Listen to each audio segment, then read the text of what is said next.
No business is really global from day one. I mean, most companies start in one country, then they grow, are successful, and then they expand into new territories. But why is it that the majority of those go-to-market approaches when expanding internationally are failing? Well, let's have a look at the two typical models how companies are usually internationalizing their go-to-market approaches. So let's say your company is based in the US and was founded there, and then it's growing, it's successful, you have happy campers there, and then you want to expand to countries like New Zealand, Japan, and Austria. So what is typically being done is taking the model from your home country, applying that to New Zealand, and then doing the same for Japan. Because you're successful in the US, of course, you go there as well, and then the same in Austria.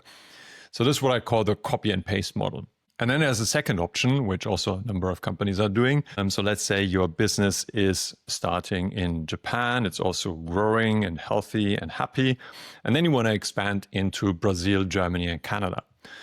So some companies are conscious that, of course, the markets and the cultures are very different. So, for example, then there's a person installed in Brazil to look at the market and give some feedback on the local specifics. Of course, you cannot invest into huge teams right from the beginning. So you start with tiny little teams, then trying to get some feedback and then applying a model that fits somehow to Brazil. You do the same in Germany and in Canada, have small teams there, getting the feedback and then applying a model that looks like this, and the same for Canada, feedback loop, and then you have a different market approach. Both of those models are actually pretty risky because the first one, it's like enforcing the global strategy, often meets a lot of local resistance by the country teams. And of course, also the markets and the cultures are quite different. So this is, in most of the cases, not successful. The second one, which I call the island approach, yes, you are adapting to local cultures, but losing all the momentum that made you successful in the first place in your home country because you're adapting too much. And it's also very inefficient. So how about looking at a third option? Let's say your company is based in Finland and growing, again, very successful.